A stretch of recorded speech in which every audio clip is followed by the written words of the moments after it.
I didn't like him or Logan before from what I've seen them do online. And I really didn't like Jake after that week that I spent. And I was like, what the f? And then I tried that and I got dude. The thing about the drug stuff is like all of that is based on the mountain by LAPD helicopters with the spotlights on us and we're in all black. That's so nuts. Merrick actually attempted to do it. We attempted to do it 3 times. Wow. And did not pull it off in the middle of the night. One piece of content really can change your entire trajectory in your entire life. If you put one piece of content out at the right time in the right place that people value, like it can slingshot you into a world that you never thought you'd be a part of. All right, here we are, episode 9 of the SquadCast. To my left, of course, we have squad members Merrick and Edwin. To my right, we have Jaden and Jake. They were pretty much the driving force behind the movie Off Rip, which was filmed locally here in Pinellas County. I know most of you guys probably haven't seen it yet, but after watching it for the 3rd time earlier today, it's just cool to see like pretty much my entire town in the movie that you guys made. So you guys can introduce yourselves, tell the people a little bit about, yourselves and how you got to this point and, independently producing films. You really watched it 3 times? Yes, I've watched it 3 times now. Dude, I really appreciate it. I watched it the first time you sent me the link, and then we watched it again, and then I wanted it to be fresh, so I watched it again earlier today with my girlfriend. Wow, I don't know if you have the version with we changed some songs and some music. I sent them it said downloadable version. I don't know if that's the newest one or not. It's the one that was on there. He watched it 3 times for all of us. You know what I'm saying? Yeah, it might have been. Dude, that means the world, man. Yeah. Seriously, thank you. Yeah, I liked it. I enjoy it. I mean, it's you guys hype me up too, so that helps a little bit now. But just seeing all my friends and like my skim campers, like Sterling and Tony, and these faces that I see pretty much weekly around my town, especially doing the skim camp and everything else. It's just it's cool. It's like I don't want to say it's a novelty, but it is like a novelty for the area, It's cool to see the schools and, to be like, oh, I know where that is. I know where that is. When you're a part of it, I think. Yeah. It's a lot. It hits close to home. Yeah. Yeah, man. No, this movie was really just a love letter to the town. I moved from LA. My parents were both actors, both in the film industry. Moved here when I was 8 because my grandfather was dying of cancer. And my dad wanted to just get us out of LA, get us close to his Florida family. He's from here. And man, this was, I wasn't ever a huge skimboarder. I skimmed and skated, but I've always had, the filmmaking side and just kind of building that story around the town. And skimboarding felt perfect because, we all have seen probably one too many, maybe not one too many, but we've seen a lot of skate movies, but never a skim movie. Yeah, so fair enough. Is there any notable roles that your parents played that we might know about? Yeah, my dad was Delta Force was an action series of movies. He was in Delta Force 3, Clear Target as the lead.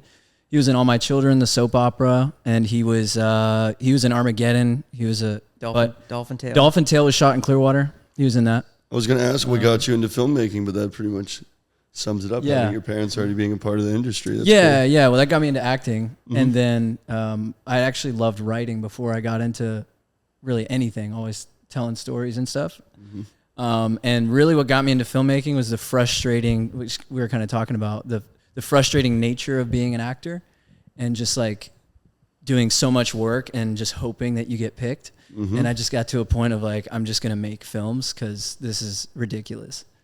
And so...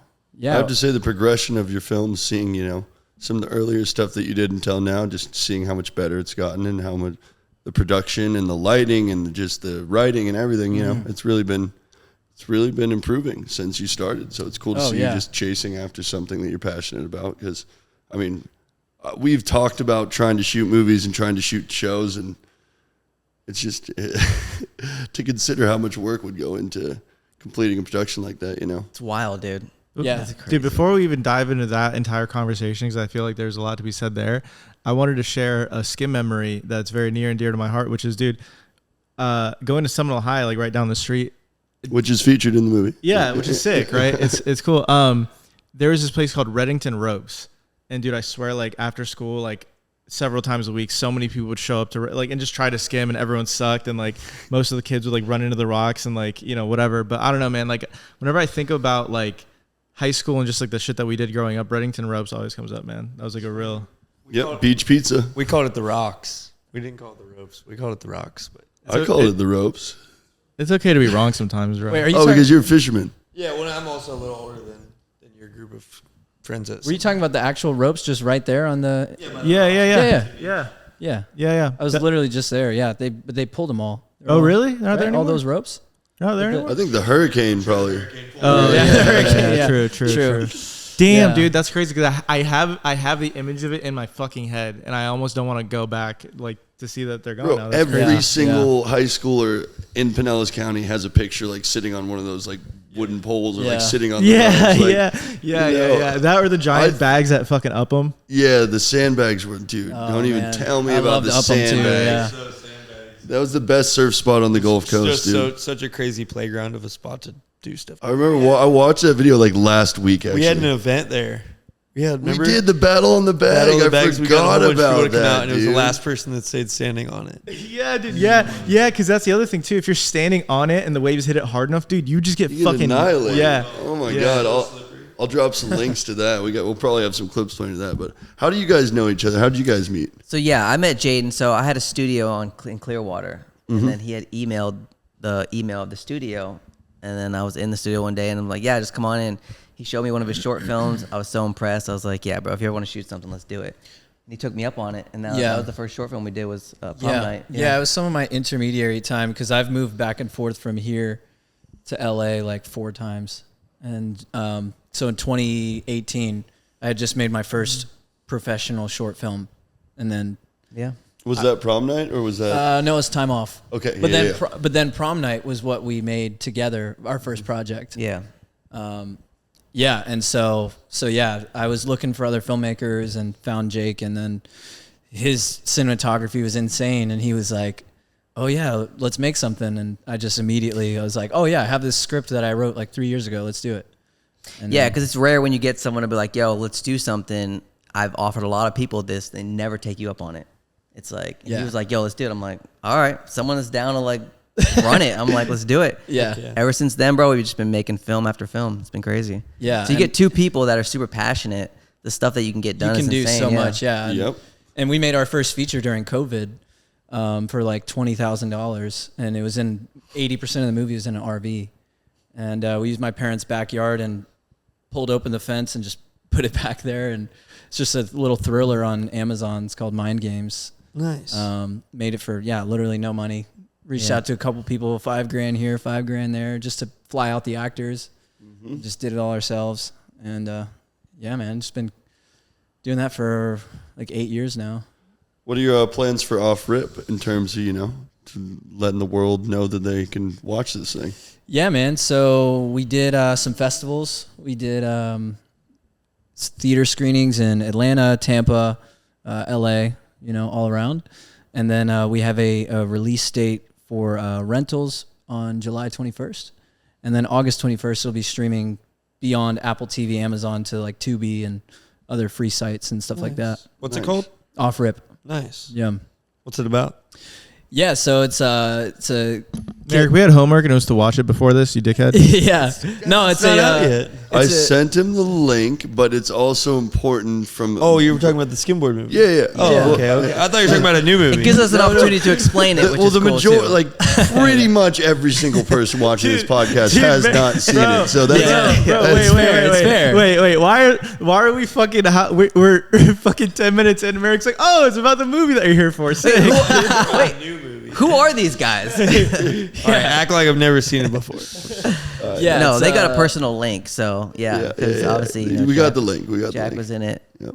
Yeah, which we have definitely some. Super grateful to have you. But even questions of stories and stuff. But yeah, it's a skimboarding film. It's about this this kid living with his single mother and little brother.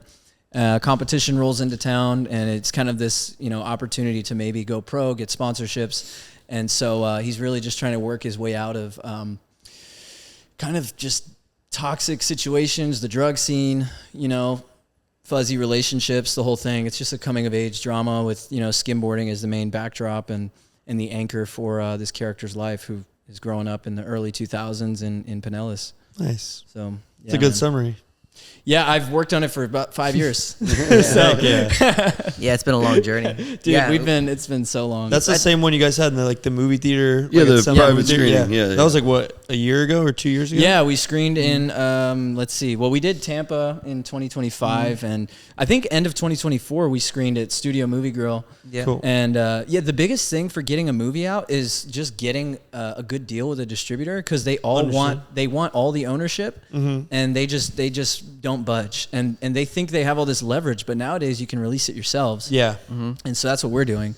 But we did struggle with that because, some of the people on our producing team really wanted like an actual distributor to take the film like old Hollywood way. Yeah. But we're just like, I'm not going to give up all of this work we did for nothing. Yeah, keep yourself independent as long Yeah, as so we're staying independent even despite, it feeling like it's going against the grain or whatever. Well, it's not the same anymore. It's No, not it's like not. it used to be 10 years ago. Yeah. Yeah, it's just not.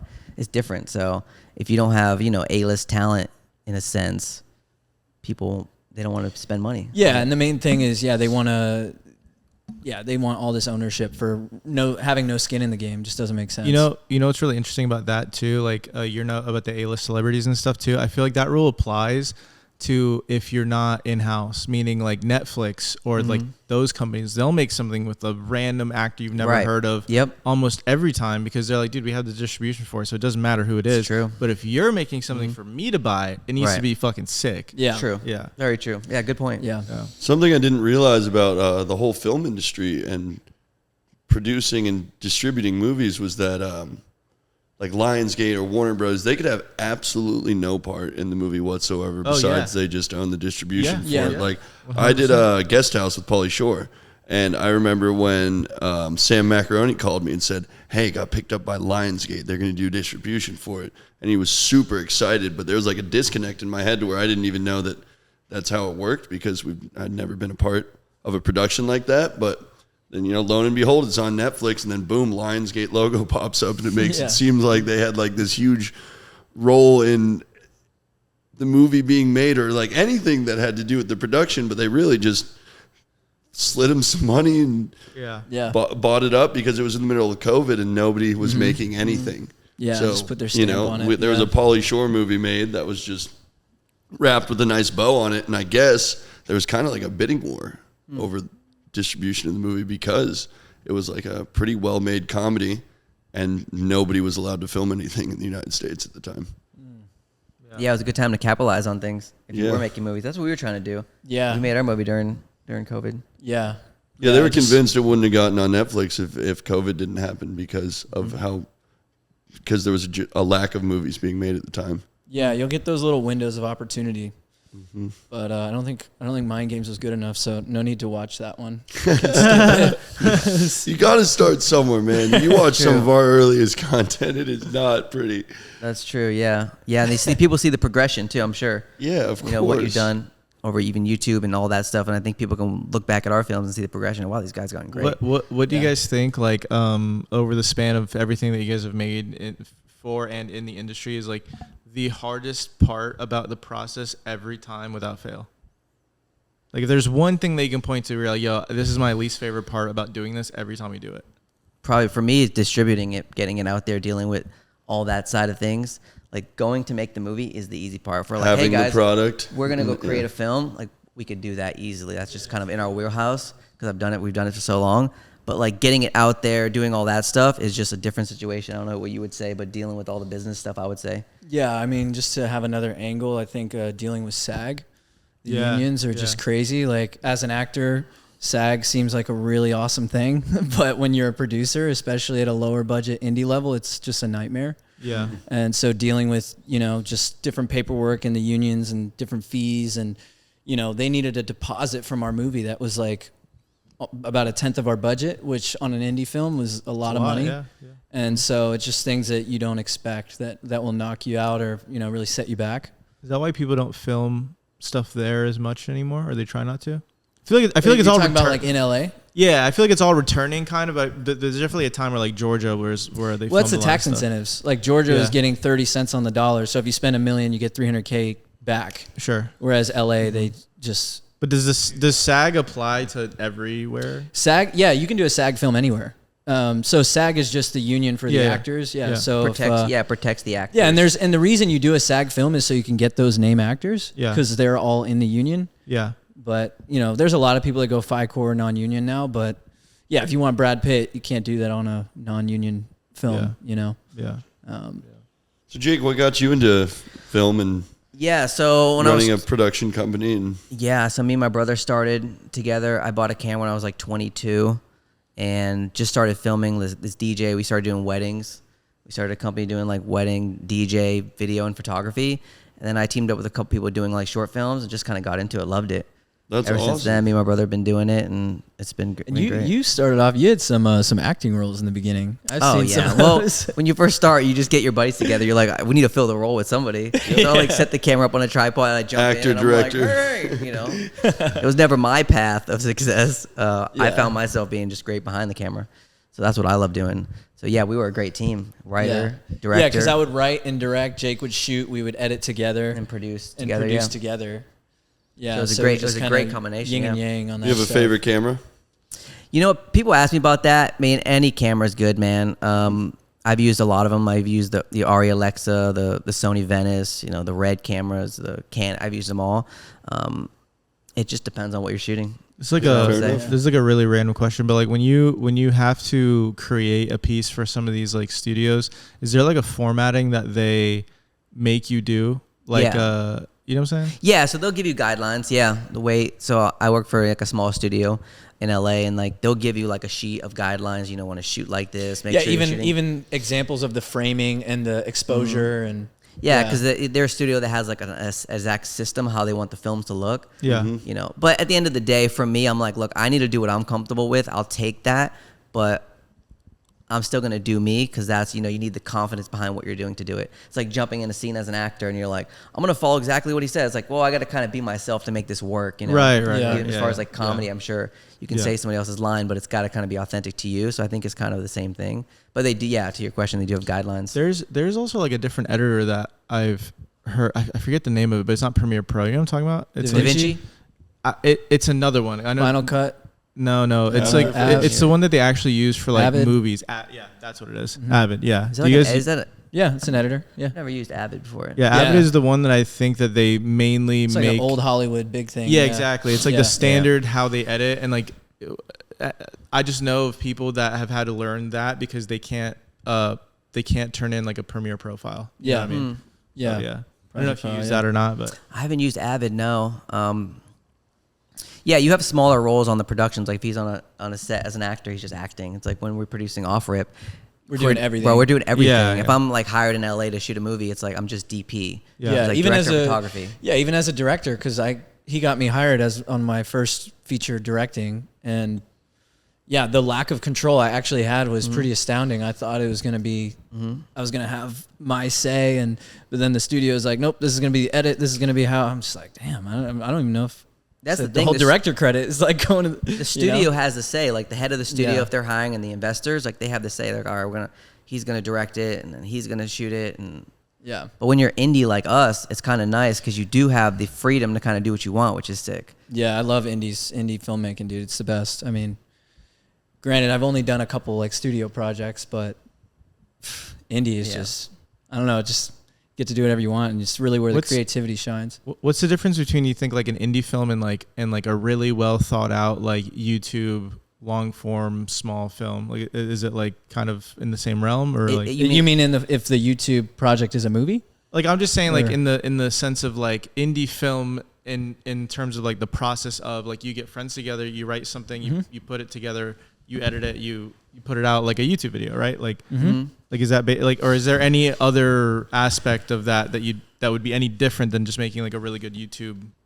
I think it is different. Yeah, I think there's different elements to producing like YouTube form content as opposed to like a feature film for like a Netflix. So I think it's knowing where you're gonna go with your content. So I would say it's different. Yeah, I think there's a lot of ways it's The mindset's different, different. but I mean, really, if you just even look at the crew on a film set, there's just like the designated jobs for everybody. Yeah. I mean, we'll even have like the first AD who's just with the scheduling and, making sure the set is running on time. At 9 o'clock we're here, 11 o'clock we're here, that whole thing. And Yeah. yeah, it's a bit more of a well-oiled machine, a lot of pieces, even on an indie level.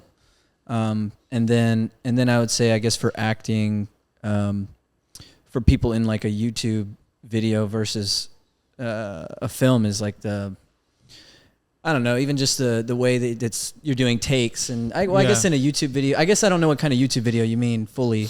Yeah, you know, like just higher production, like a vlog or something. Or? Yeah, like there's like dudes that'll make like a whole like in real life like anime like type story, you know, and they'll post it. And it's like really good and like, it looks really highly produced. But like to your point, I think you're right. It's like the ancillary staff and things like a run of show, things like an actual like what do they call it? Like a call sheet and stuff like that. It's like more formalized, right? Yeah. Which I think is getting more popular now with YouTube creators. It's like they have whole because you teams. do need structure. They have ADs and they have people to do all that stuff now. It's no different now. It's just full like the production, same thing. you know? Yeah. Yeah, so I would almost say it's the same, just a different style of storytelling. And filmmaking, you know, it started so long ago that it's like we're so kind of like stuck in the ways of the studios. They're all kind of stuck in the ways of having this person or having this person. But it is good because it gives you need that sense of structure. You know, it's just we usually improvise like almost every single thing that we do, and having a structured script. I mean, I'll write scripts for a lot of the videos that we make, just that we do have structure. But like a lot of what we do is kind of like, well, I guess we'll just see how this works. And, But that happens in film too. You know, there's a lot of scenes and things in this movie that, and on any movie really, that happened like. You know, the end of the movie, we had a big thunderstorm come and totally changed the whole scenario. Almost got, screwed by lightning. I had to rewrite. We had a guy, we had someone get fired. That was an actor. Damn. And I had to rewrite a scene where they weren't in it and totally changed it. Can you tell us about that? Why he got fired? Yeah, it wasn't even it wasn't even his fault. It was his manager. Yeah. His manager was just really hounding us, just a lot of legal stuff and getting in the way. And I mean, it was a low budget film, and right, this is not a $10 million movie. Yeah, we can't just. There's certain things. It's like, all right, we just can't budge here. Yeah, you got to kind of know what you're working on. And so we had to cut a couple scenes, and but yeah, made it work. And actually watching the film, I think it actually makes it better, which is just things you never expect to happen in that way. I really wanted to ask about the casting process. How is that? Just like, well, we tried to get you for. We had a meeting with you. What was we went to Seaweed and we got dinner with Paul. Yeah. Yeah, and Chris, right? Chris Ellison. Yeah. Yep. Yeah. Yep. Yeah, dude. Yeah, I think casting is cool. I personally love casting. Yeah. You see the script, you read over it, and then you're visualizing characters. You're seeing people read. You're like, oh, he would be perfect for this. I was honestly disappointed that I didn't take the role up because after watching the film, I was like, wow, this would have been a really cool thing to be a part of. But just at the time, there was so many moving pieces in my life, and we were kind of working really hard on stand up and going to a lot of open mics at the time, and it just I didn't feel like I could dedicate as much time to something like that as I would want to, because if I'm going to take a role like that in a movie, then I'm going to dive all the way right, in. You want to be like legit. I just had so much going on then. Yeah. Yeah, but then I see the movie and I'm like, damn. You're like, damn, this is a real movie. No, just like, just like this would have been a really cool experience and would have been really fun because, I come from a drama and fine arts background. My mom's a drama teacher, so I didn't know that. Spent a lot of time on stage growing up. I was in Grease and High School Musical and Shrek. And, no way. Sick, dude. Probably 15. Hercules, probably 15 different productions growing up. Holy crap. But it was always like, I didn't like love it as a kid. I liked it, but I didn't love being like I never played a lead role. I never played a big role. I was always like a smaller role. But I think just as I grew up and as we started doing YouTube and as like I realized that I was acting without knowing that I was acting, just because we would just play these ridiculous characters all the time. It's something that started to intrigue me more and more throughout the years. You guys did the Holly Boob, right? Yeah. Yeah, the one time I went to jail, yes. That's so awesome, bro. I wish I got to see that in person. Yeah, it sounds like that rebel we got mentality. chased down the mountain by LAPD helicopters with the spotlights on us, and we're in all black. That's so nuts. Merrick actually attempted to do it. We attempted to do it 3 times. Wow. And did not pull it off in the middle of the night. mountain. And we flew back home to Florida after failing miserably, after getting chased off the mountain by cops and by helicopters and blah, blah, blah, blah, blah. And we spent like I don't know, probably a couple hundred hours just mapping out that entire mountain and checking every camera angle and trying to figure out which way we should approach from and blah, blah, blah, blah, blah, and belays and ropes and pulleys and do we climb the sign, do we not climb the sign? And then, Merrick, you're in the middle of the ocean on your way to Puerto Rico to take your mom's sailboat there, and Julia's like, we're going to try it again. Wow. And sadly, Merrick didn't get to go to jail and be a part of it, but he was a real catalyst behind the Hollyboob thing, even though he didn't get nearly as much recognition probably as he should have. So but you guys were in a bar on Wi-Fi watching the Hollywood sign live stream because they have 6 different cameras on the Hollywood sign at all times. Yeah. So they at least got to watch from the Dominican Republic, right? That's where you were? Yeah. Do you know how they got tipped off to where they, I mean, there's sensors all over that. They got thermal sensors. They have motion sensors. They have motion detectors. They have, they knew we were coming every single time. So did you, going into it, did you actually like, report to like a lawyer and be like, what could happen if I do this, that, and the other Julia thing? Rose, she was the owner of is the owner of Shag Mag, but I think it's been discontinued, which was like they were competing with Playboy. It was like Playboy, but without like a million advertisements, kind of more like what it started as, which is just like interviews with beautiful women and blah, blah, blah, and photography, whatnot. She called me. I knew she was killing it off of Shag Mag.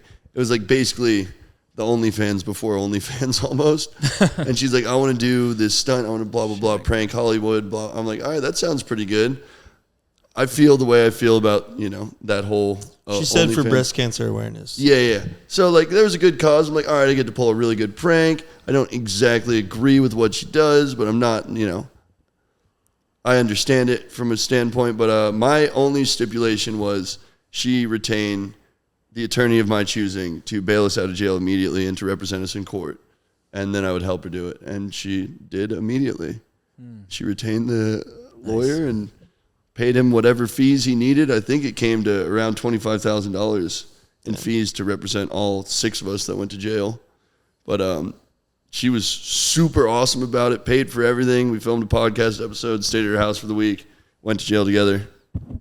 What's she doing nowadays? I tried to hit her up to be on the podcast. I think she just made a whole boatload of money and just stepped away. She did date Jake Paul. They were going through the heat of their, like, the worst part of their breakup right while I was staying at her house, and she's venting to me about all this stuff. And whoa, spill some tea, dude. On the pod? All I'll really say is I didn't like him or Logan before from what I've seen them do online, and I really didn't like Jake after that week that I spent. So is there going to be a boxing match? Yeah, I was going to say. I hope so. I'll take a couple $100 million. Like, yeah, I think. But no way. Who's that one guy, Aiden Ross? He's doing like a boxing thing with different. So you're calling him out? Is what you're saying? I mean, is this a challenge? I think it's pretty widely known that I'm not a fan of them. I've commented on their socials a few times, and said some smart ass shit that gets a whole. And I know for a fact he saw the Hollyboob thing. Yeah. And after all that was going on, it's really funny. Is the last clip in Hollyboob. Julia Rose flashes, and I obviously censored it out, but my jaw drops, and then I turn and go to kiss her. I didn't actually kiss her, but I got this far from her face, and right before I just cuts black. And I know he saw that, and that probably didn't make him happy given the circumstances of their relationship at the time. So do you? So he has reasons to not like me, but that's fine because I don't really like him either. I don't hate the guy. I wish him the best. I wish everybody the best. I just don't like. I mean, anybody who scams their fans with crypto rug pulls over and over and over again, I think that's pretty shady. Yeah. What's this game called? Crypto Zoo something? That's Logan. That's Logan. They've both been a part of too many scams on their audiences to where I cannot just respect them. And they still follow them? The audiences are still... Or you think they've lost I think that they just get scammed and then they just... Yeah, take it on the chin. They're like, oh, he did that so that he makes better content or something. I don't know how they justify it. They're like, oh, dude, yeah, that really sucks. Check out my brand new Lamborghini. Yeah. So wait. So real quick. So you're saying do you think that that Jake Paul knows that you can and will kick his ass? He must because he's avoided me. Oh, he's dodged you. Oh, he's dodged me. In person? Or online? You mean or? I don't know.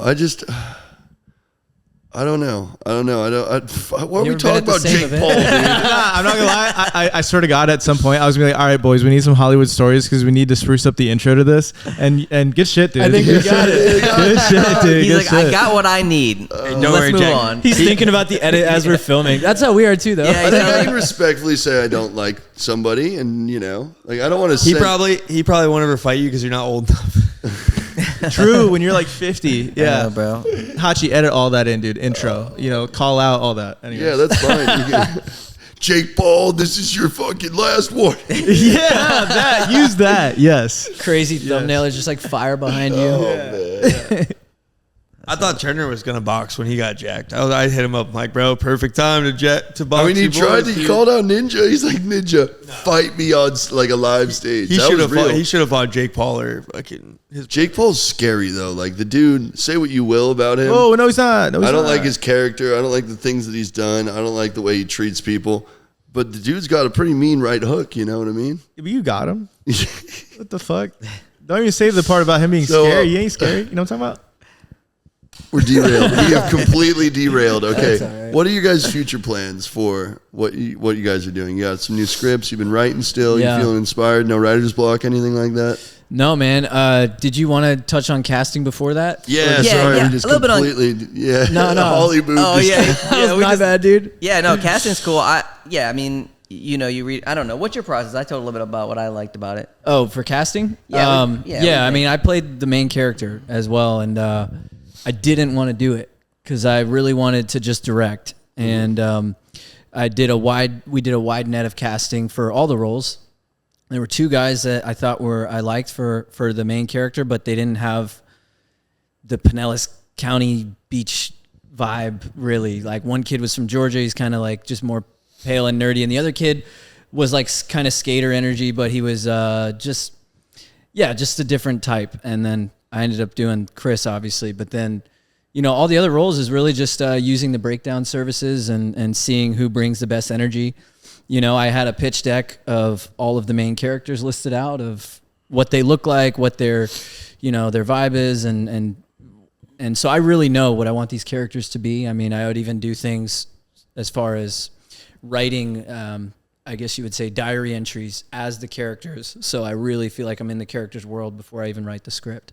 So I really know how their That's head really cool. So their head deep, works. bro. You go so deep with it. Yeah. And so I feel like I really know these characters. So then when someone comes on screen, I just, but if an actor is really captivating and really talented, then you just can't, for example, there's this, one of the antagonists in the film is that bumps heads with our skimboarders as a football player.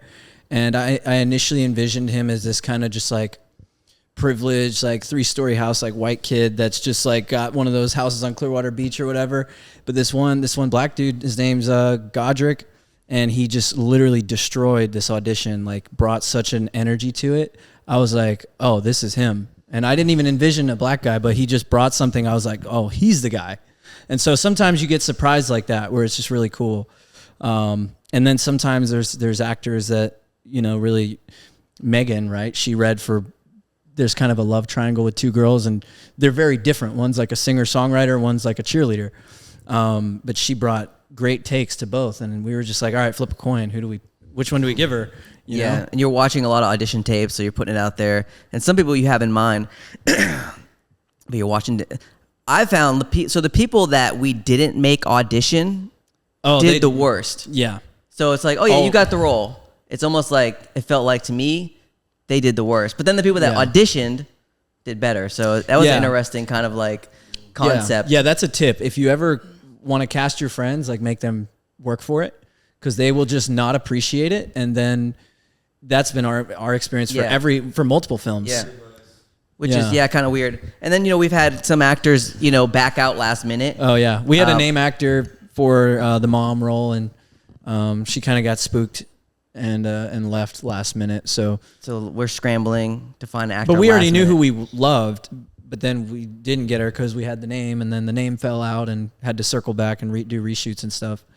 But casting is so much fun, seeing the film come to life, for sure. It's There's a phrase, typecasting, right? Yeah. Where Yeah. like, do you guys like focus on that a lot when like would you rather the actor or person be closer to the character you have in mind, but maybe not be the best actor? Or, you know what I'm saying? No, I think for me, talent is the most important thing. Like the raw talent and just full connection in the actor's eyes and the presence and their moment to moment performance. Even if they don't look the part, they become the part just by being captivating sometimes. I understand the typecasting dynamic, and I think as an actor, that's a thing to play on.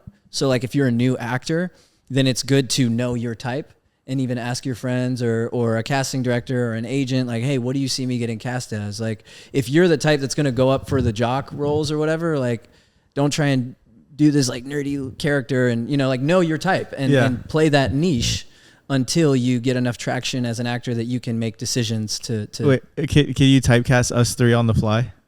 Yeah, I mean, surfer guy. I mean, I don't know. Well, we were trying to cast him for the.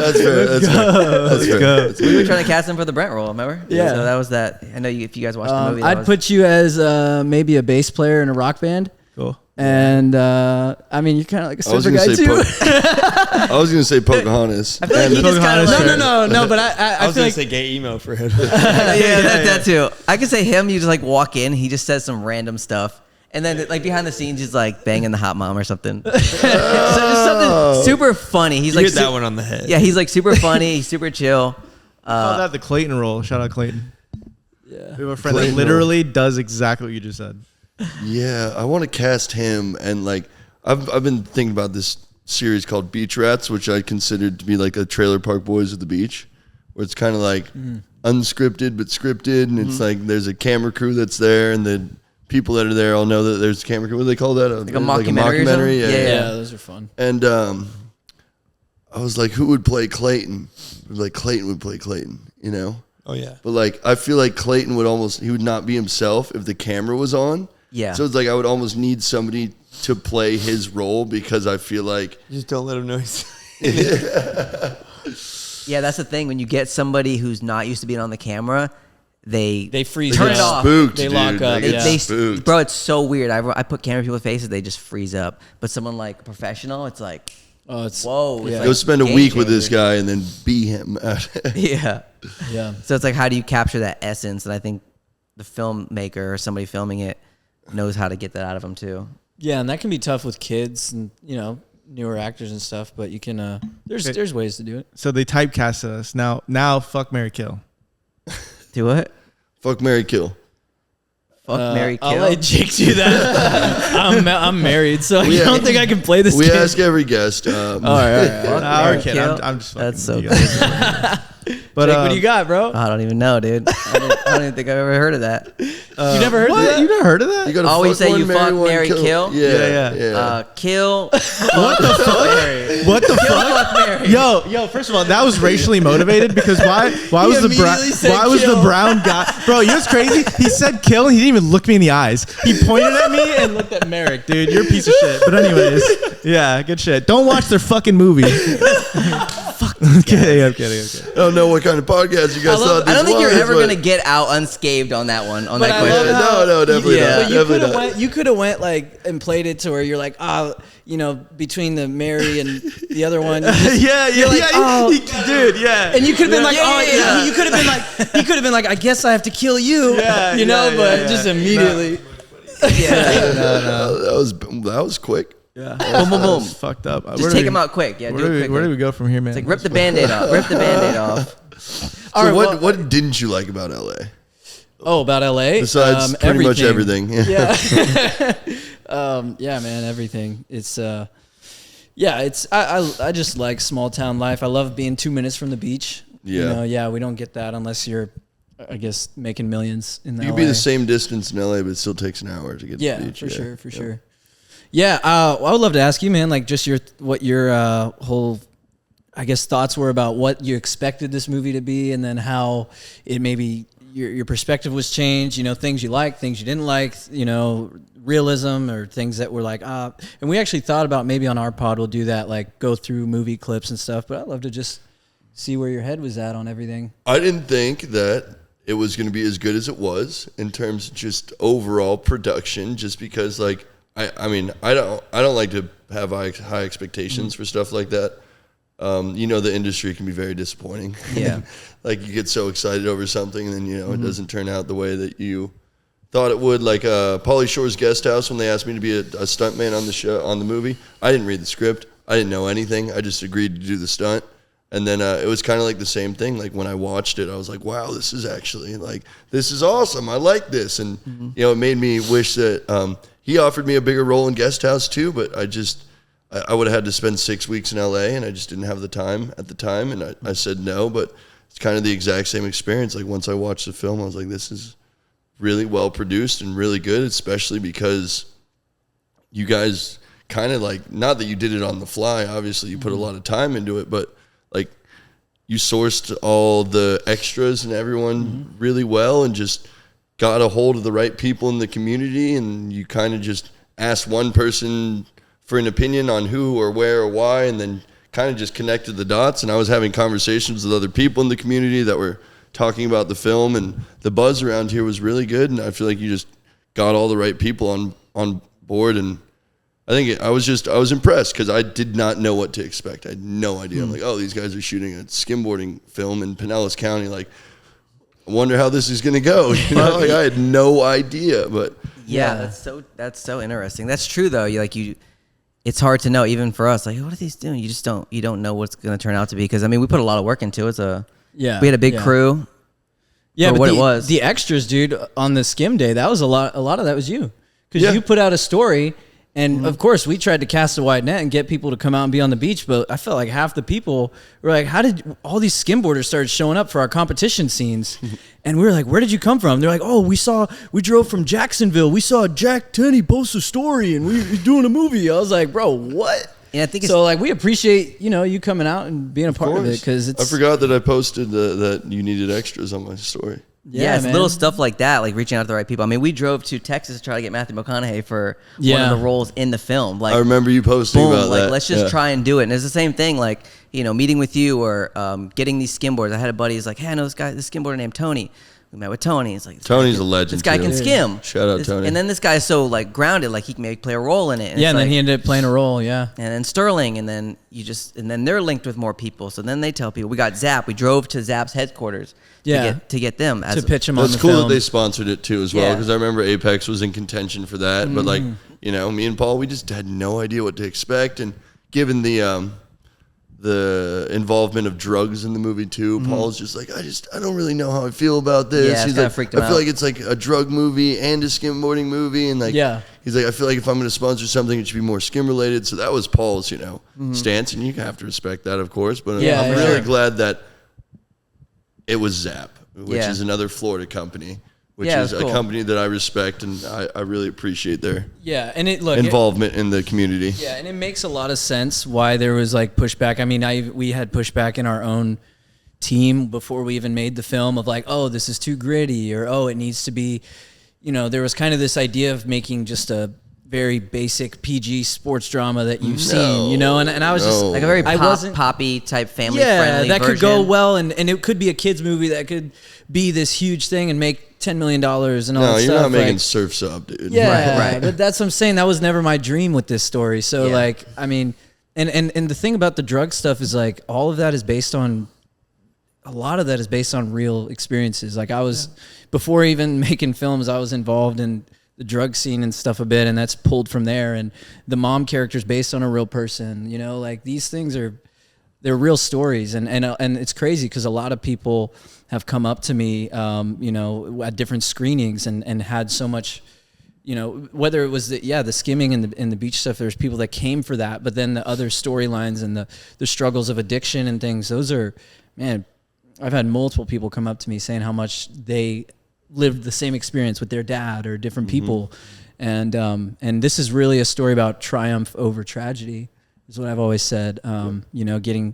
Just seeing that there, no matter how dark things get, that there is hope, and you can, break past, I guess, just patterns in your own family lineage and stuff too. So, yeah.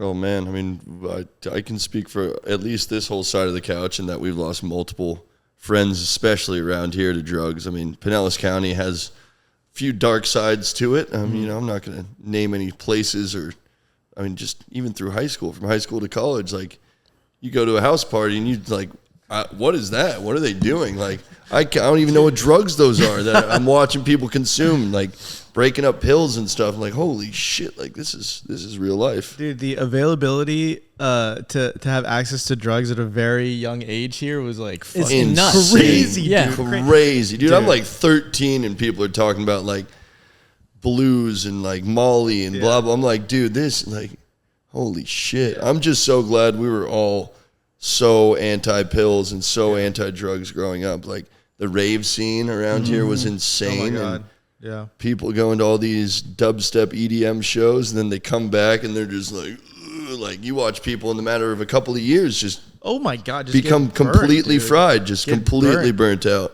Yeah, like it's you used to be a tragic. sweet, like uppity, like happy, light-hearted person, and now it's just Now like, you look like a ghoul.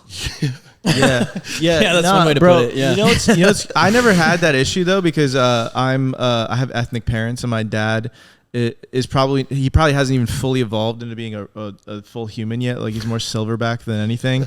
And so if I ever came home in any way, shape, or form not completely sober, I would have been put through so many walls. So like I just never had that problem. Bro, What to be honest. ethnicity? I was born in Nicaragua.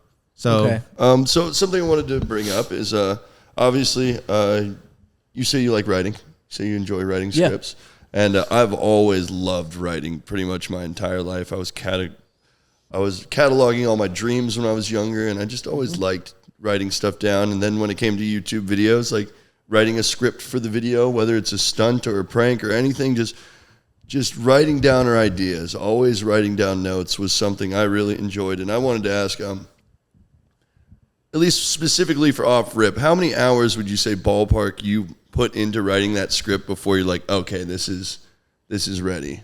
Let's move forward with this. Yeah, I don't know if it was ever ready because Yeah, it was that's even fair. being rewritten. It was being rewritten while filming, Of course, and even of on course. set, right? And the things just get rewritten. But I initially wrote the first draft at the end of filming Mind Games when we were in post production, right when we finished filming, so 2020, and I think I had about 17 drafts until we secured funding. And so, I mean, it's, over the course of 3 years.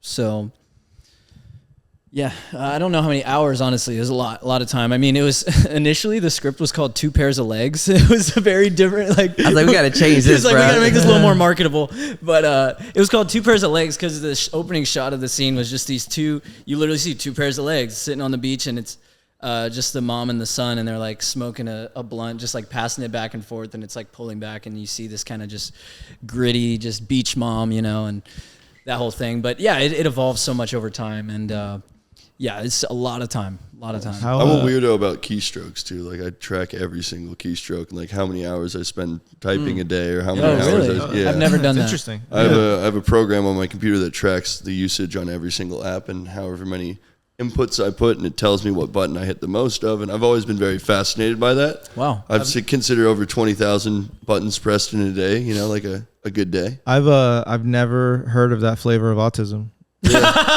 That's fucking. Well, it's because, dude, after you make thousands of YouTube videos, you never consider how many buttons did I press to get this from when we're done filming to on the internet. And I use that as like a catalyst to get people to like the videos. I'm like, I pressed 38,694 buttons so that you can watch this. You can click one fucking button and click like. Well, and honestly, click two, click subscribe too. Yeah. And when I do that and I put like the data of how much shit I actually did, those videos get like 80% more likes than any other video that I upload. Yeah. Oh yeah. But Well, hey, and you it's get to good- watch this shit for free, dude. Come on. Yeah, it's good for yourself though too, because you can Speaking set. of which, like the fuck. yeah. Speaking of which, Come on, guys. What are yeah. you doing? Yeah. A small Indian child puts these together, but he's probably clicking just as many times. All right. What are you gonna say, Jaden? I was just gonna say it's good. I'm sure it's good. I mean, just like being in a gym and how trainers will set a certain amount of reps. It gives you goals. I mean, I actually use a push-up app, and this is not sponsored, but I use a push-up app where it tracks your push-ups, and there's different like levels, like an RPG where you fight a demon or a different thing. It gives you a timer, and I've done the most push-ups in my life because of this stupid app that just counts your push-ups. Yeah. Fair enough. Yeah. And that And link so- is You in actually the bio. You guys can download it right now. This is sponsored. I was gonna ask you what you think about the use of AI in writing nowadays, because it's like it's an unavoidable like. Yeah, I hope it's not done in writing at all.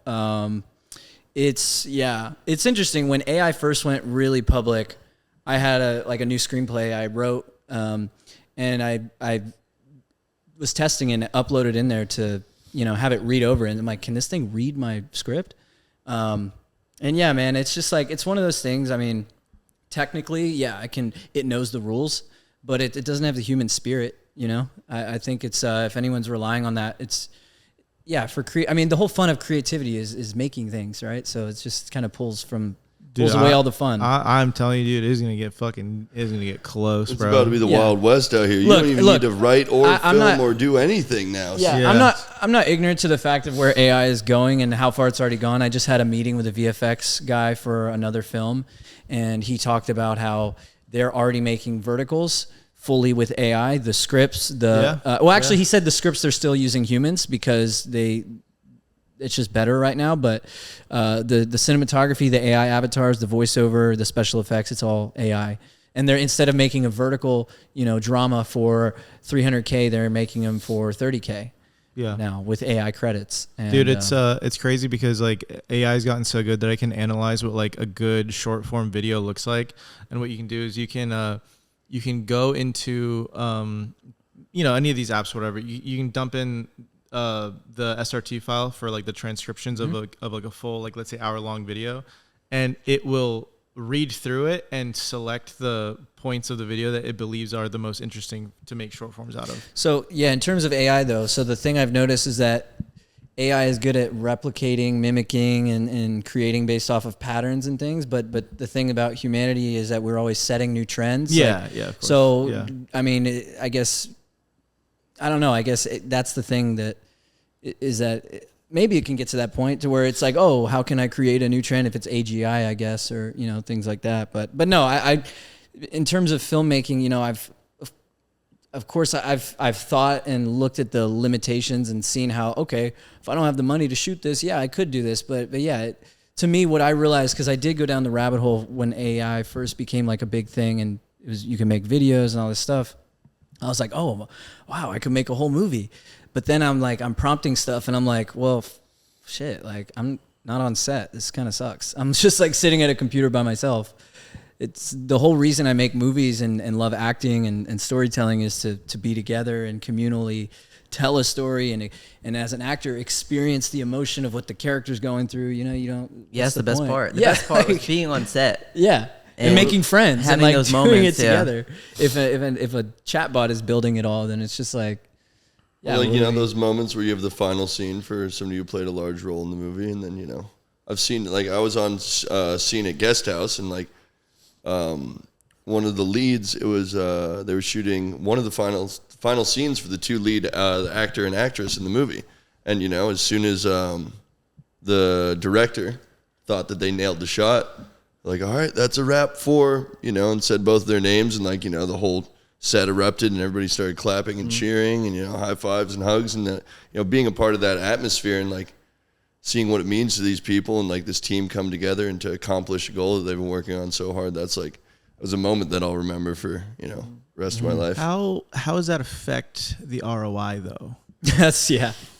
Right. How are we going to make money off of that? That's the problem. The problem is like the creatives that make the good, wholesome content and experience all of that and value that are not the people making the decisions financially. Right. Yeah. That's the problem. Well, we're building, I think it's all about finding the balance and, yeah. I know some really prominent musicians in certain genres, and I think as you evolve as an artist, you see the business of it, and you can kind of intertwine the two, and hopefully the finances don't taint the art, but I think it goes in ebbs and flows, and you find levels to it depending on who the artist is. But I mean, you look at a guy like John Bellion right now, and he does one night.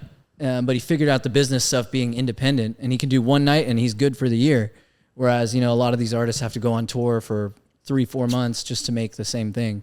Yeah. I like the going off the AI thing. I'll watch a lot of productions now or like documentaries, and they'll have like a seal of approval on the front that said this film was made by human hands. No AI was used in the making of this production. I think that that's something that's going to kind of drive a lot of like communities in the future. Like there's going to be a lot of people that are going to push back against AI. There already are, obviously, but just to see that something was made entirely without using AI, I think it definitely gives it a little bit more charm, you know? Have you been watching those Star Wars AI movies though? They're so good. They're so good. I'm not going to say that it doesn't have a place, but I certainly don't want to be consuming like a lot of like AI content. I don't want to go watch an AI movie. I want to go watch a movie that's written with real people. All I'm saying is one YouTuber put out a 30-minute video about a Star Wars movie, and it was better than anything Disney has made since That they've owned is Star not Wars. that much of a stretch, though. Like, dude, The Force Awakens, it was just... I mean, Mandalorian was a little bit of redemption for the Star Wars world. Like Andor, Rogue One. Great. You know, those are pieces of Star Wars content I appreciate, but I'm not going to act like The Last Jedi and... Those were deeply disappointing as a Star Wars fan. What I'm saying is, I find offense to when I'm fed AI video, but you just got to make sure I don't know. Just make sure I don't know, and then we're chilling. Trick me, and then it's fair game. You know, there's gonna reach a point where nobody's gonna be able to tell, I know. It's inevitable, especially when you see how fast these things are progressing. Like crazy, I read that Claude bro. article you sent me, and it's just like, we're fine. I have a cheat code though. Whenever I make a document using Claude or something like that, I always at the very bottom put, I did not make this with AI, and it works all the time. You said that you feel like Tony Stark. You're like, I don't even press buttons anymore. I just talk to my computer. I did say that shit because I have it set up now where like my Claude, I'll literally have like my mic here, and like whenever it's like working on something, get something done, I'll hold the fucking button and like talk to it. Hello? What? Where are you? I'm surprised you haven't busted in the door of the podcast room yet. We're filming a podcast. You almost interrupt us every single time, and I guess technically you did again. You have anything to say for the people? You have any philosophies for us, or are you just going to come barge to the door in 30 seconds? That's number I'm 2. gonna come barge through the door in 30 seconds. Goodbye. We should all leave. It's been a great podcast. Oh, it's my dad. He lives close by too. Pretty much my whole family lives within 5 miles of here, besides my sister who's in Tampa. So I think at least 50% of the episodes, uninterrupted, without invite, without knowing we're here, he just shows up and walks in the room. So you said you think it's going to get to the point where like AI is going to be so good we can't tell. I think it's already there. Things already are there. Yeah. I think the mass public doesn't have that, but I think the government's probably been feeding us AI stuff for like 30 years, and we just haven't even. Wait. So actually, since we've been talking about Hollywood, like we haven't even given Merrick the fucking stage to really tell us about Hollywood and like who's behind it and stuff. You know what I mean? Oh yeah, okay. What do you think about Hollywood, man? Oh, the CIA runs it. Yeah, but like, go a little deeper. Oh, Satan runs the CIA. They His don't followers. really care about us. Satan's followers. Yep, exactly. Yeah, I mean, dude. Jake had this place named Jollywood when he started. Yeah, I was trying to coin it. He was working on coining that in Pinellas County. Jollywood. It's like Yeah. Hollywood, but People cooler. are happy. People are happy, dude. Well, his last name's Jalbert. Jalbert, Jollywood, I don't know. Okay. But yeah, Jolly. that too. Jollywood. We're in Jollywood. I love these questions. What are your top 5 favorite movies of all time for no reason? You don't have to think about it too deep. Just the first. It can be a series too. I'm not saying like The Prisoner of Azkaban, like Harry Potter can be encapsulated, like Star Wars can be encapsulated. You know. Yeah, I feel like I should. Unless give you have a real reason to absolutely. You're probably more. You're I was probably gonna say better. I feel like I should give some super artsy answer. But Yours I don't is have it. artsy. No, I don't have that. Mine is definitely not. People are like, this guy's a filmmaker. They're like, you haven't even seen that movie. I like fun movies, like the most recent movies, like Fall Guy, Top Gun, the new Top Gun movie. I just like fun comedies now. That's the type of stuff I like. Just good old movies. I think you liked Free Guy too. Free Guy, Fall Guy, anything with Guy in it. I really liked Oppenheimer. That was one of my favorite recent movies. Yeah, made. slow burn. I think I watched it 4 times. Really? Yeah. Wow. I just felt I was completely like Just the So writing. they got us beat. He saw Off-Rip 3 times, but Oppenheimer 4. Dang. I'm sorry, man. Who's Player One. who's your guys' favorite director, or even as far as say like you can Office say Space. you can say like A24 or something. You know what I mean? Or like a studio. Yeah. I'd say Michael Bay for me. Hell yeah. Okay. Oh man, dude, I really like Robert Eggers. The way he builds his worlds is just like you talking about me going in depth, bro. If you look at, I have a screenplay book from him where he made The Witch, and he started off as a I think wardrobe and storyboard artist, and he did even set decorating and stuff, and the way he draws his characters and does a whole side of creation of his characters and his worlds, bro. And all of his movies are based on folklore. So if you've seen The Witch, and then there's The Lighthouse, and then Oh my God, The Lighthouse was so fire. and then so fire. The Northman Oh my with God, I haven't seen The Lighthouse in forever. Bro, yeah. that movie was. and then he dude, recently did Nosferatu. Nosferatu, that was Yeah, cool too. and dude, his work is just, I mean, it's a style that I probably will never do, but I'm super inspired by his dedication. It's like modern art, bro. Yeah. I like anything with Clint Eastwood, to be honest. He's one of my favorite actors ever. That dude's a beast. I think did he officially retire? I hope so, dude. You see The Mule? That was Yeah. wasn't that one of the last ones that came out? Lizardo's in that one. That was really good. Movies. He was Yeah. making movies up till recently. Honestly, I'm a massive Quentin Tarantino fan too. Oh yeah. We'll I see like, if he comes out with the last movie. I like Christopher Nolan. Christopher Nolan. Of course, yeah. Peter Jackson. Yeah, Peter Jackson. Alfred Hitchcock, dude. Dick made me watch so many Alfred Hitchcock movies growing up. I really like James Mangold too. He did Walk the Line with Joaquin Phoenix. He recently did the Bob Dylan movie. But he also did the movie with Matt Damon and who's the British actor? The race. It's a Ford versus Ferrari. Oh, I didn't see that yet. I heard it was Bro, really good. it's one of the best movies. That I would Movie's put that on super my good. top 10 movie list for Really? sure. It's really Yeah. good, yeah. It's I mean, I'm a Bale. huge Christian Matt Bale, Damon yeah. fan. I mean, I literally just watched Good Will Hunting probably for the 20th time last week. yeah. That's always been Great I mean, writing, Robin man. Williams. You too. talk about writing, dude. Yeah. It's like mostly a true story too. Like it's like really based on Yeah. what actually happened. Too. Oh, bro, and the performances, man. Like, incredible. So, Oh yeah, yeah. so Dude, Christian Bale he's done so many crazy different parts. good. Yeah. From like Batman to that guy. Like yeah. You guys think that movie Obsession that came out, $750K to make, and it made like fucking $1 billion? Did not watch it. Heard good things. I watched it. Yeah. I watched it. Yeah. Yeah, it did. Well, they got bought at a festival, and then obviously there was a budget to really market it, so they didn't release it independently. It was released by Blumhouse and what's the other one?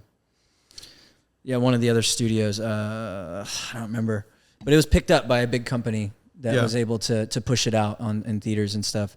I think that guy Curry is hilarious. I think working on doing all the short form stuff he did for years is like really, I mean, what I realize is, just iterating over and over on your work. One of my shortcomings, I think, even with this movie and just movie making in general, I've always been working on making long, just real movies, like full on 2-hour movies rather than like, short form 1-minute things. And the one drawback with that is Takes 4 years. it takes 4 years to do one thing. Whereas like I see so many things about this film and I'm like, it'd be a totally different movie if I made it today. Yeah. But just the iteration of getting to work on your craft every day, make a new thing, and just completely, you make a mistake, you redo it the next day. I think we're in like. I'm trying to move towards longer, bigger productions, and you're like. I want to go back to doing like. That's why I want to do a series, though. Yeah. That's why I think like 25-minute episodes. Then you're essentially making a movie every 4 episodes. 4 episodes. But I feel like for a series, you don't really have to polish it as much as like a movie. Because a movie needs to be encapsulated all at once. And I feel like with a show, like each episode is its own little adventure. It can have its own style. And you can, with a show, one episode can be absolutely fucking hilarious. And the next one can be extremely dramatic. And then another one can be scary. So that's something that's always really interested me is just having such a wide variety, but still being able to output content without it, taking 4 years. Yeah. I You think guys, shows are did great, you guys yeah. see it? Obsession, I did. Yeah, I saw it in the theater a couple weeks ago, it. man. Yeah, I thought it was. One of the things that really stood out to me was the cinematography. I actually have a buddy that was like, I guess the cinematographer, he offered to do like his movie for free, and then like ended up doing Obsession, and then I guess that movie blew up, and now he's working with on the next Texas Chainsaw. Holy shit! And They're it's so still funny. making those. Yeah, they're doing a remake. Dude, So like that Final Destination, Texas Chainsaw, Scream. It's just like, can we just put a cap on it at some Yeah. point? Like, Fast how and many Furious. times can we Yeah. rewrite this? Well, that's why we need story? the new young director. Yeah. I think the thing for me with that movie specifically was the girl. The girl's acting was fucking unhinged, dude. Yeah. Like yeah. that girl was not afraid to be crazy. Well, and yeah, I mean, but even the sound design in that film, and what I really loved about with her is the way they silhouetted her. Yeah. And when she was taken over by that Yeah. thing, it was yeah. it was brutal, man. What's up? And there is. Leave lights on because they're just listening when they're driving on the highway. He's not wrong. Yep. Some people like to look at us, though. I know that sounds They like to see weird. these faces. They like to see this. Well, this is Dick Savage, my father. You guys can't hear him because he doesn't have a mic yet, but he's been a bunch of insults on the way in. So a bunch of He insults. said, "Sir, that's solid. That's solid. Good job." The subject of this. These are the lads that made Off Rip, the skimboarding film based out of Pinellas County that I had a small role in. You remember when they were doing all the shooting for that? Like, how long 3 ago? years ago, dude. 3 years ago now. Oh my gosh. No, flies. I don't know if you saw it. I'm gonna have to send him the link if I have your guys' permission. Yeah, man. Check it out.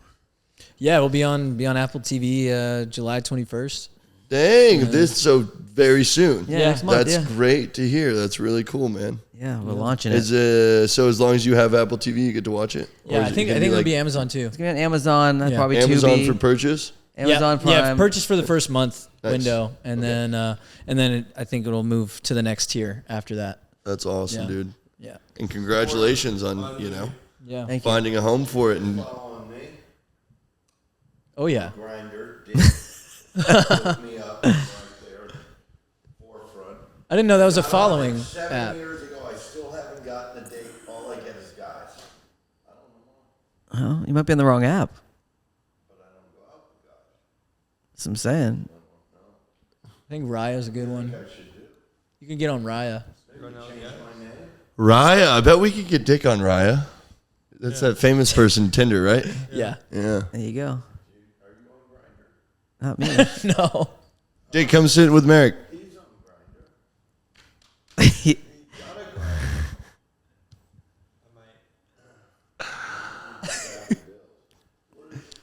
I'll come meet you over there. I'm hungry. I got to get some food after this.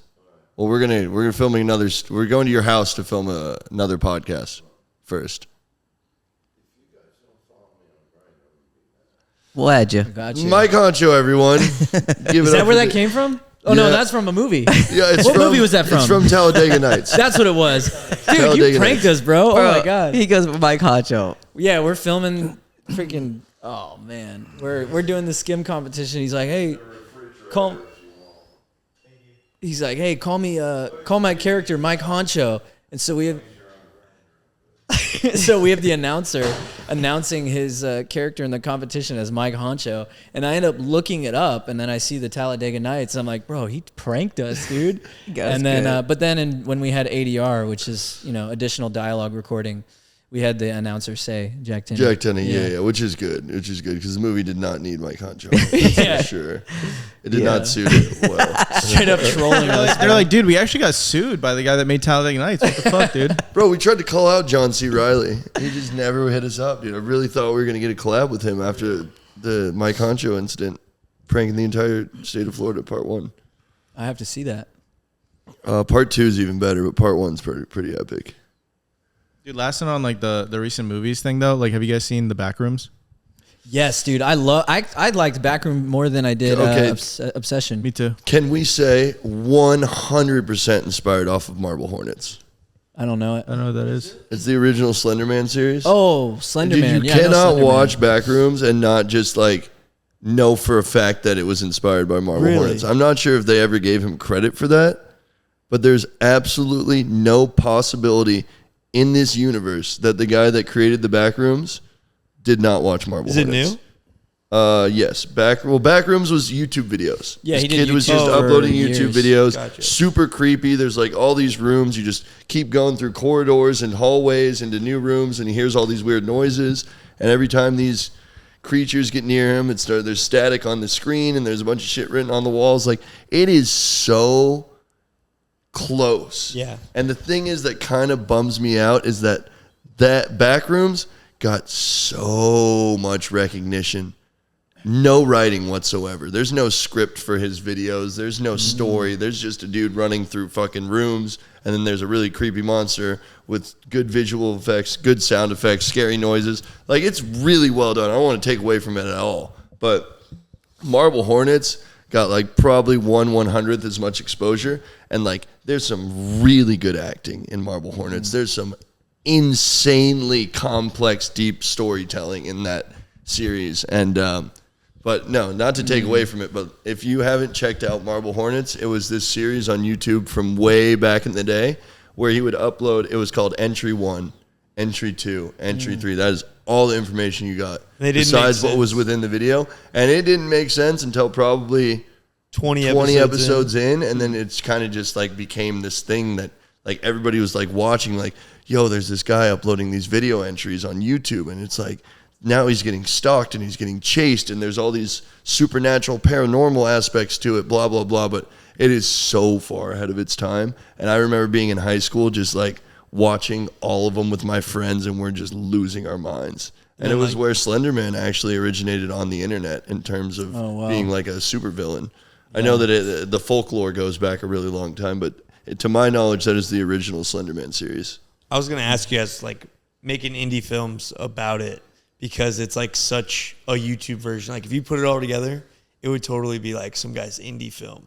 But he like cut it up it's in all these incredible, little, dude. It is so well made. like one episode would be 10 seconds, and then one episode would be 10 minutes. Oh, it's Yep. really, And it would be like, wow. and then like another YouTube channel started, and then started posting stuff like Stalking stuff him. that you had Yep. to like know to keep going with the story. And it was like, it was very unique for storytelling, and it was like all over the place. And like, Wow, a video yeah, it would has start, 775,000 subscribers.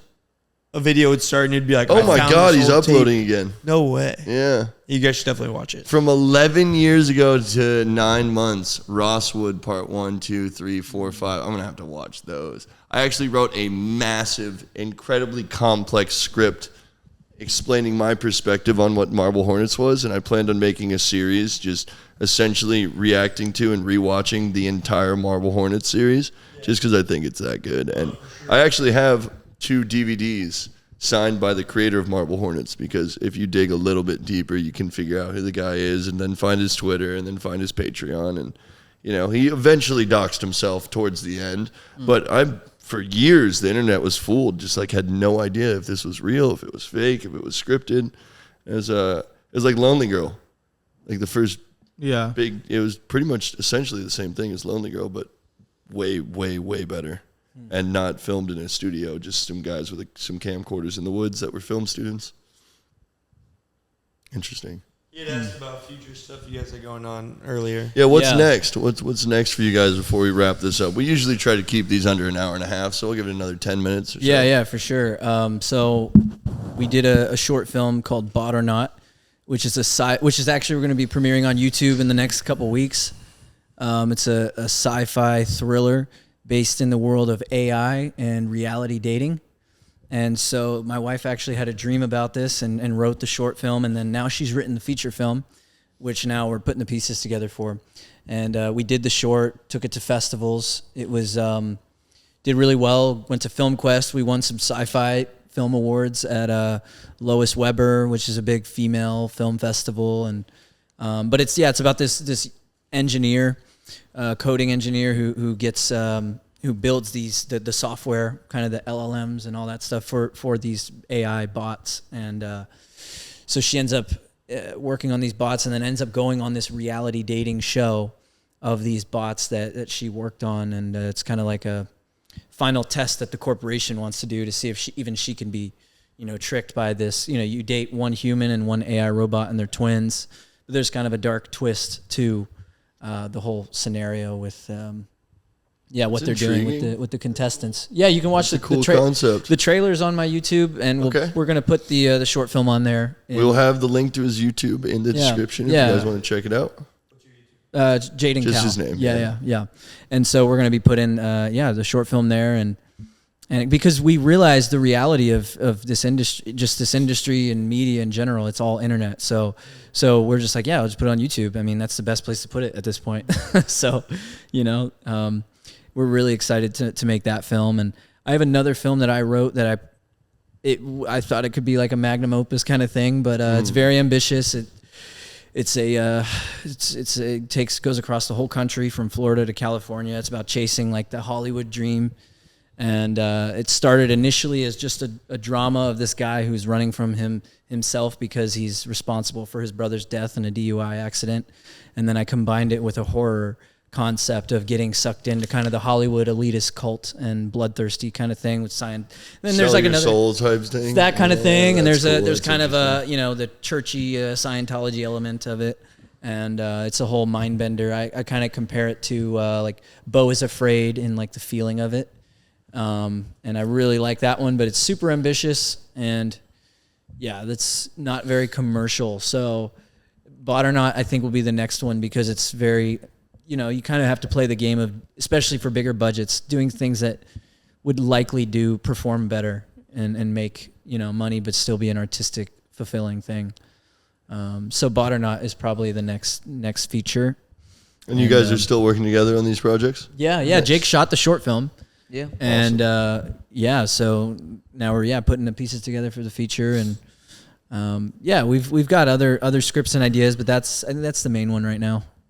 Yeah, and then for me, it's really getting back to growing more. I've been actually starting to learn Blender and like get into that kind of stuff. Even inspired by the Backrooms guy and these different people, I'm been getting more into understanding VFX and I want to do short form. Even I'd be down to do short form for like the next 12 months just to iterate on the skills I have now and go even further, just getting better. So that's where I'm at.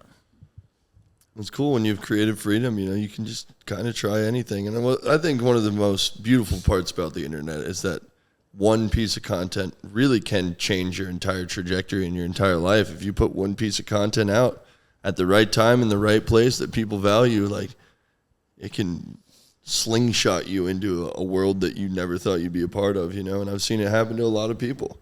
Like Jake the Almighty, he said he did YouTube for like 6 years and then he found a gun in a river diving and like he was not even like treasure hunting or looking for stuff, but he got like 15 million views on long form content and he made like $50,000 in like 2 months, and he was like, his entire life changed, and then he just started finding treasure in the river over and over again. And then, now I think he's at like 14 million subscribers or something. Made now. kind of a series out of it. Yeah, just Number one scuba diving YouTube in the world. number one scuba diving YouTube channel. Wow. Yeah. Which is kind of cool. It's a cool little niche that people just kinda finding like. lost stuff in rivers, and he's like returned cameras with really sentimental pictures on them, and like he's found a bunch of wedding rings, and he really like made it his own little series and his own little niche, but it's something that is really easy to watch and something that everyone can kind of relate to, like finding some treasure, stumbling across something of value without intending to do so. And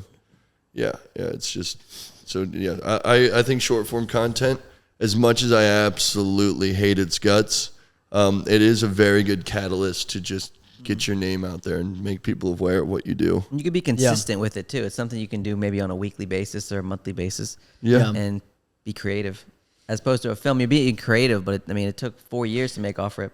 Yeah. Well, not to make, but just to get it from script to getting it out. Yeah. I mean, this movie was done at the end of 24, but distribution was just killed us. Mm-hmm. So it's that for sure. Well, streaming, you said the 21st of July. 21st of July, you'll be able to watch Off Rip on Apple TV, and is it going to be on Amazon? Amazon, at the same time? Yeah. That's pretty exciting. Anything else you guys want to cover, talk about before we wrap this thing up? I think we're good, man. We covered a lot, dude. Yeah, I think we did. It was fun, bro. Thank you. We always derail a couple of times and go down some the rabbit hole. Rabbit holes that we didn't intend to, but like you challenging Jake Paul to a physical fight. I really didn't see that coming. I've got one question. Are you guys gonna watch the movie? Kill. Well, he said he's seen some of it. Yeah, That I pretend I didn't hear that. Oh, It's like, yeah, I saw some of it. I'm like, the oh, first 10 minutes. Well, he sent it like fucking what? Would you send it yesterday? Was it yesterday? You want me to check? You I would really love- I want would me love to to check? check. You Get the really want me to receipts. check? Yeah. No. Yes, fucking it was. It was probably a wasn't. week ago, dude. Oh. Oh, I sent it again today. Yeah. See? Today. Hold on. I gotta scroll a lot to find this, huh? We talk a lot. Yeah, maybe. Oh no, I passed it. See, he don't even know, bro. He don't see. Don't even. And Hachi, cut right here. Just end video. Oh man, don't look too hard. What are you doing? Okay, right there. Why are He's you looking looking so for hard? June 4th. That's looking like for the yesterday. receipts. Hey, in the social That is media game, 9 though, days that's like, ago. that's, It's 9 days ago. dude, I dude. get it, bro. Yes, It's- I will watch it. I will watch it. Yeah, no, it's Well, I fine. think it's good though that I've seen it multiple times that you guys haven't, because maybe I'll no. watch it. I'll watch it 100% no, because they probably I should. I like references to home. Like I feel like it's gonna be and- cool to see a lot yeah, of and the even landmarks. some of the slang and stuff. you Yeah, know, yeah. It's Yeah. pretty funny. I was laughing, might shed a tear, just a single gangster tear at some point, That's the goal, man. And it's set in the early 2000s too, which is great, nostalgic. dude. I don't Yeah. want to see a fucking iPhone in any movie that I watch. Does that bother you guys as much? Like if Kinda. somebody says TikTok in a movie, Yeah. I hate the movie. immediately not timeless It's at all. weird. No, I think timeless is Yeah. making things timeless is so important. Yeah, I've always gravitated to making, period stuff, but I just think no cell phones, just like having to go to your friend's house, having to call your friends, not like having a million people with their phones out calling the cops every second. I think that timeline suits movies so well, and it makes it so, I don't know, it's nostalgic and beautiful, and like technology doesn't exist, and because the world we live in today, man, I could never punch an old lady on the side of the road without it getting deadass. recorded 100 Deadass. times. Yeah. There's You like can't get away with nothing. there's a Ring doorbell in every square Yeah. inch of like you're Yeah. caught. I didn't mean to cut you off. But no, yeah. you're good. Yeah, that is the danger. We'll see what happens with all the data centers and getting recorded.